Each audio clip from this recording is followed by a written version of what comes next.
Welcome to the Let's Talk Health Forum. I'm Dr. Dan Pavlik Jr. We're sponsored by the Axis Health and Wellness Association as we continue to try to bridge the gap between conservative and an alternative care world and the traditional medical world.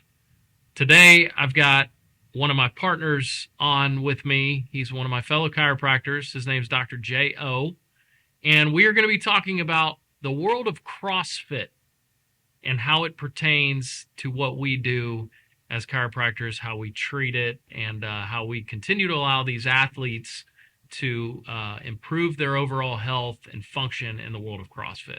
So welcome, Dr. Jae. It's good to see you. I see you every day, but, great to have you on the show, bud. Thank you. Appreciate you being on, as I know you are a busy man. And I'm very shy, man. What got you into the CrossFit world and when? How old were you? It was around probably 2010 when I was, I got introduced by my in-laws who were avid CrossFitters. They took me to a class, I got addicted, and I just fell in love with the pain, of pain and torture of CrossFit. It was a very fun activity. So the pain and torture, is that like every time you go, or do you kind of get used to that where your body is not as sore every time, or is it like every time? No, you get used to most of it, but the good thing about CrossFit is the workouts are so different every time. So your muscles and the body movements that you do is you're never really actually used to it. So obviously 2010, you weren't yet a chiropractor, you weren't in school yet. So did your mindset change at all when you went to chiropractic school or when you became a licensed chiropractor? Did your mindset about CrossFit change at all or not really? Not too much. It was more of how I approached the workout was different, just because I've seen the injuries as an athlete, and then when I got into Yeah, and you were hurt I was hurt, yeah. when you were working here with Yeah, us. yeah. You got hurt with what was it, a deadlift? It was just squatting. It was a Yeah. squat. Yeah, it was a heavy squat. Mhm. So obviously, as we all know, anytime we experience something, we get a little bit smarter, Yeah. and you can then share your experience with other people. So obviously that made you a little bit more familiar and aware of Mhm. what to do, what not to do in the world of CrossFit. It helped with the patient care aspect. So when was it that you officially got your CrossFit certification? It was around COVID, I think 2020. I got my CrossFit Level 1 certification. So what's the difference in levels? Like what types of levels are we talking about here? L1 is kind of the basic level, and then you get L2, L3, L4, and there's different variations, kind of side shoots from that, like with gymnastics, kids, CrossFit programming. So these are all what trainers have. So if you Yeah. go to a CrossFit training facility, you're going to see that they're an L1, an L2, an L3, and L4. What does an L4 entail? A level 4, what does that entail? So L1 is basic, learn the foundation of movement so you can kind of see and coach the population. And then L2 kind of gets more into a little bit of more in-depth movements and more programming. And L3 and L4 just they kind of get more and more in depth with the programming and how to kind of running a gym and type of stuff like that. So your average CrossFit gym that we drive by all the Mhm. time, is it just random? You don't know what level they are, or Correct. I mean, and do they have different level trainers at each gym? Correct, yeah. So Okay. it could be a level 1 trainer that opens a gym and when it opens up next door, or it's another gym a mile down the road. You could have L3 certification who can be a little bit more hands-on with what they do too. Okay. So, as a chiropractor, as a doctor, how do you balance being a CrossFit enthusiast and being a doctor? I mean, how do you Um, balance that out? um, from a workout aspect, just squeezing it in whenever I can. But How many days a week does that entail? I kind of flip flop between 2 to 3 days or so. But professional aspect, I'm much more conscious with how I work out because I've seen the injuries. We've seen the injuries, um, and we see the people that come in here with lifting injuries, and I don't want to be out of work from an injury. Yeah. So I'm much more cautious when it comes to that. No, I understand that, and I respect that 100%. So, um, what about, like, obviously, I had a lot of negativity towards CrossFit until I got to know your take on it and a couple other guys that we Hmm. treated that were really good trainers. What are some of these common misconceptions? Where has the world of CrossFit come from, and now where is it now from a standpoint of just uh, how people are getting trained and how Yeah, people are getting taken care of? I would say, What are common misconceptions yeah, about CrossFit? the I think what a lot of people think about CrossFit is, you walk into a gym, all of a sudden the coach is gonna make you do a 300-pound deadlift without any training, or a 50-year-old patient who's never done an exercise, they're gonna make them do 500 burpees or something like that. That's not the case at each gym. If you have a good trainer, good coach, a good facility that has the proper tools, they'll actually scale what they call modify or scale the exercises so that if you can't do a push up on the ground, the workout you can do a push up on a box. So you're more elevated, a little bit easier. Or if you can't do a full squat to the ground, you can squat to a chair. Or there's so many different modifications you can do to help a patient that is injured or that can't move properly. And I think that we'll kind of get into a little bit later of why certain people can't do things and what they can do about that. Mm-hmm. So So what do we, with these, misconceptions, opinions that people have about CrossFit, what do they need to look out for or watch for, be careful of when they are getting into CrossFit? mhm. Like, are there things that you can see right off the bat in the gym, or is it just once they get it, what are we looking for as somebody that doesn't necessarily understand the world of CrossFit? Especially going to a gym, and this is I think it's more of a personal thing just because I've seen it. It's when the gyms, what they call boxes, so you'll refer to as CrossFit box. I've seen the best and minimal injuries for these coaches that do group stretching together beforehand as part of the class, and they do the workout, and then they'll do a stretch, or, kind of a cool down after.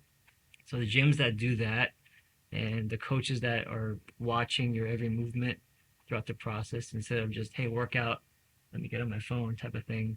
Mm, So I always say, if you want to get into CrossFit, just kind of check out the gym a little bit, see what the routine is. Is everyone working out and warming up on their own? Is the coach paying attention? All that kind of stuff. So, yeah, like anything else, I suppose. yeah. But yeah, and that's gotten better though as time's gone on. From what I hear, Hmm. like when CrossFit first was happening, I mean, it's been around for a while, but people were just into the thrill of it, and making money. Guys just wanted to have these gyms and get as many people in there and make as much money as they can. And obviously, I saw that when it was first going on, uh, just tons and tons of injuries. But it's really cleaned up, I think, since then. But as we talk about injuries, let's kind of get into that conversation. You know, the most common injury, probably lower back. Low back and I'll say shoulder. Okay. It's pretty common. So, lower back, what we're seeing is like the sprain strains, which means, sprain the joint complex of the vertebrae, strain the muscle around it, and what are we doing to treat that? First of all, does the person have to stop what they're doing with CrossFit? Depending on the severity of an injury, yeah, like So a classic sprain yeah. strain that the person, lifted wrong or whatever and just kind of tweaked their back. Hmm. Um, when they come in from a treatment aspect, what are you telling them as far as what to do about CrossFit? Are we telling them to stop for a couple of weeks? Me, from my perspective, I don't tell them to stop working out. You I just tell them go scale it back down. to, yeah, scale down, go back to your exercise, but instead of going back to doing a 300-pound squat, maybe just stick with a 25-pound dumbbell. But still move through the process to get the muscles loosened up, but you don't want to completely stop and just be bedridden. Yeah. And that's Correct. one of the key Movement, things. continued Correct. movement is good because when you shut down the body to try to let it heal, Hmm. they can't necessarily get back as quickly. And when Correct. they get back, it could re-injure or re-aggravate Hmm. the problem. So that's a sprain strain, usually about 4 to 6 weeks, right? And work through it, rehab through it, and back to pretty much 100%. Hmm. Now, treatment options there, um, adjustments, spinal adjustments, soft tissue therapy. What are you doing from a soft tissue treatment? So, in our office, we do a lot of scraping, the techniques, a lot of Graston cupping, is grafting. like the classic name for it, Hmm. which is a scraping. It's called a myofascial release technique.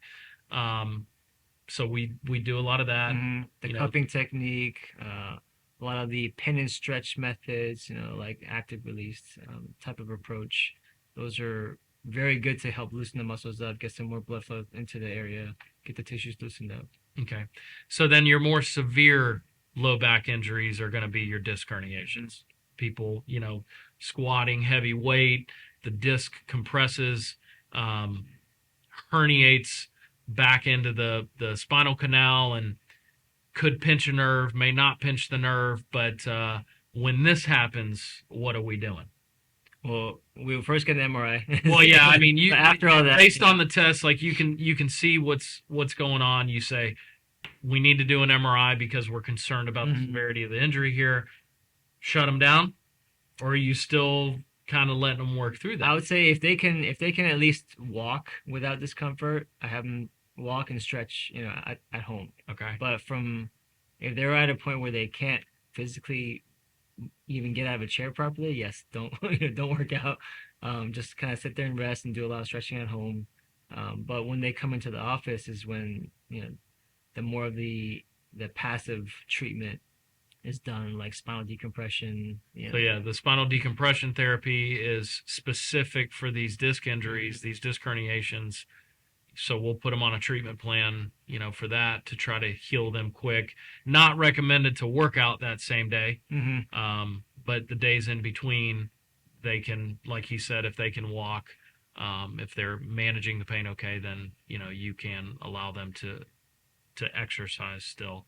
But spinal decompression therapy, excellent therapy for treatment of these Yeah, disc problems. and I was uh, a patient of yours, and I have a disc bulge and two herniations with nerve impingement, and you saw me when. We were lucky we didn't have to do at the time we didn't have to do the decompression therapy on you, but the manipulative treatment, the spinal manipulation, the passive therapy modalities, I worked on them for a week straight, and you were pretty good Yeah, it after was good. that. I Yeah. mean, I did do decompression too, though. yeah, you Yeah, ended up yeah. starting to do decompression as a kind of a preventative Hmm. precautionary thing because we knew what was going on with your back. So all of these treatments for these lower back, these common lower back injuries that we see with the CrossFitters, they're all very beneficial and successful, in a lot of cases. Yep. So next injury up would be the shoulder injury. Hmm. So the rotator cuff injuries per se. What are we seeing there mostly? Usually I would say more supraspinatus, infraspinatus. I mean, it could be any other rotator cuff, but usually it's the supraspinatus muscle that gets irritated and Yeah, because of the abduction, lifting. the Yeah. lifting, the push Mm-hmm. Because mechanism. in CrossFit you do so many overhead movements, whether it's lifting heavy or just using your body weight, but you're doing so many overhead movements that it could get impingement, which can lead to more injuries down the road if you don't move properly. You seeing many labral issues like the cartilage issues in the shoulder? I think if they overdo it with the rotator cuff injury, then it Yeah, probably end up. not as Yeah, common, yeah. but mostly rotator cuff Mhm. problems. Types of therapies we're doing for that? Again, the soft tissue work, the Graston, the cupping, the ultrasound therapy is really good. Laser treatment is Yep. really good. Ice heat at home. Hmm. Yeah. And even the PRP therapy that we have, Yeah. that's And that is like gold for rotator cuff injuries. Yeah, and we So, have one of those. I think it's a knee video for PRP mhm. that'll be coming up on one of the videos affiliated with our show, so people can kind of understand the world of PRP a little bit more as they watch the show. Um, are they working on a more significant rotator cuff injury? Same thing, probably 4 to 6 weeks. Same principles. We're allowing them. I mean, I suppose 8 out of 10 people that are doing CrossFit that hurt their shoulder, 8 out of 10 of those are probably continuing their training, just Mhm. watching their overhead lifts, and watching certain like presses and things Yeah, like that, and I right? have them do a lot of resistance band training instead of doing a full workout with them. But again, any athlete, they're they're one of the worst people. They don't Yeah. ever listen. So. Well, the key is they want to train, right? Yeah. All athletes want to train. They don't want to stop. It's listening to the doctor's recommendations of the training. If we stop them, they're probably not coming back. I mean, but they need the treatment to continue on. So it's not they always get worried. The athletes get worried to come in for treatment because they think we're going to make them stop. But the key here is you're hearing it from the doctor that does the CrossFit. You can work through these injuries. Just listen to the advice that we have. Um, so shoulder injuries, same types of things. Graston as well. Cupping can help, like you said, the Mhm. laser. What about obviously the neck injuries affiliated with the overhead press? Are you seeing much of that, or is it more shoulder stuff? I do see a lot of neck compression. Like patients and friends will come to me and say, "Oh, I think I have a pinched nerve in my neck," because let's say did a handstand push-up and kind of jammed up their neck. But a lot of times that's more just mechanical Yeah, restriction, though, yeah, right? It's not technically a pinched nerve. yeah. It's more, get adjusted, get some soft tissue Hmm. work done. It loosens up. Yeah. Yeah, we can usually work them through Hmm. that okay. Hip problems similar to the shoulder, or not really as much? I don't see that as much. I would say more knee issues, and then probably a little bit of wrist. Okay. Um, Knee issues is typically like maybe a torn meniscus or just a patellar tendon strain yeah, or or something the like that. IT band, IT lateral band quad, problems, yeah. which because there is a lot of running type of movements too.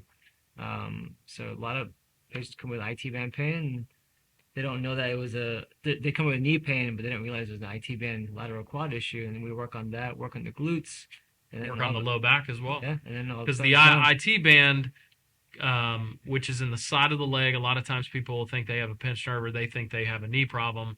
But the IT band starts at the hip, the side of the hip, and comes down to the knee.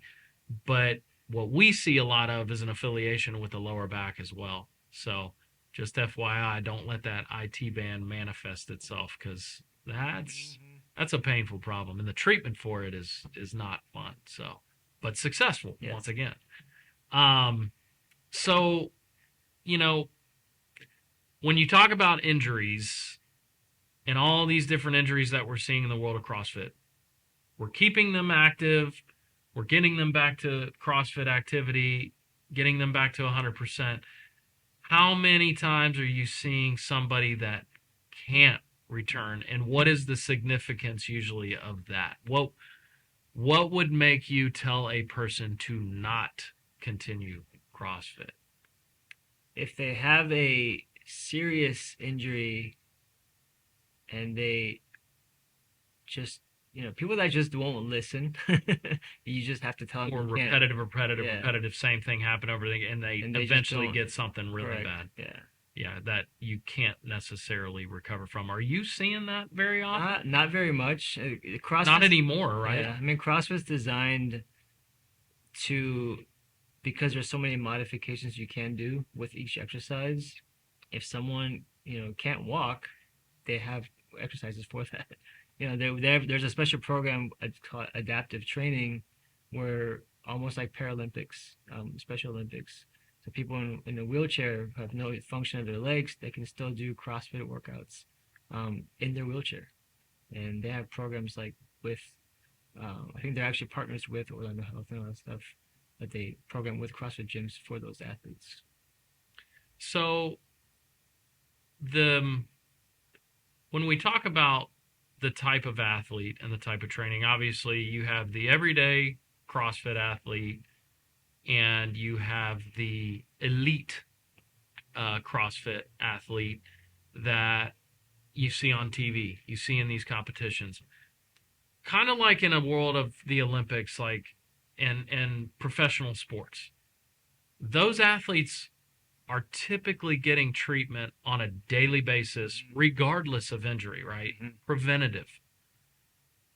Is the elite CrossFit athlete typically doing that as well? The ones you see on TV that are Yeah. in these competitions? I mean, are they doing preventative work as consistent as they can and not waiting for the injury? Oh yeah. I Yeah. mean, they do a lot of in-home treatments. They have a lot of people that come to their homes and get all these therapies done. Um, but if you watch some of the CrossFit documentaries, you'll see these CrossFit athletes getting acupuncture, getting chiropractic care, getting PT, getting in their cryo tank and and infrared saunas like constantly, after each workout. They're doing all that stuff. But I don't think the general population is seeing that. So they work out, go home, don't stretch. Yeah, the general population's just waiting till they get hurt to come see us. But, the purpose of this show today was to get the chiropractor, the doctor, and there's a lot of doctors out there in all different fields that are doing CrossFit. I don't myself, but there's a lot of doctors that do, and you know, it can be done. You just have to know how to take care of yourself. Don't wait till there's an injury. Make sure you're doing the preventative aspects of treatment to take care of your body. You can watch a lot of documentaries and you can see what these athletes, all different athletes, go through. But, you're hearing it from the musculoskeletal specialist, the chiropractor. It's definitely not to us anymore. It's not one of those things that we look down on. I mean, we want people being healthy. We want people enjoying their life, having a good quality of life, doing what they love, and we are here to take care of it and also help prevent things from happening. So, don't wait for an injury. Is there any other key items or issues that you want to touch on before we wrap this thing up? We're good. All right, man. Well, hey, I hope you have a long world in both chiropractic and CrossFit together, and we can keep, speaking the good word as far as how to take care of yourself, especially for these athletes that continue. So, Dr. J, always a pleasure. We can do a video of you doing CrossFit with me. Probably never happen, but maybe. You never know. You never knew. Stay tuned for that. Maybe we'll do it in studio, right? And you can see me sweat and burn and all that kind of stuff. So, anyways, I hope you guys enjoyed the episode today. I hope you got a lot of information from it. Once again, I'm Dr. Dan Pavlik Jr., and we do the Let's Talk Health Forum. This is how we educate everyone as far as different aspects of healthcare from the conservative and alternative world and the medical world, and how we bridge them together and how we can make it just a better service for the patient and for the person. So thanks for watching, and we'll see you next time.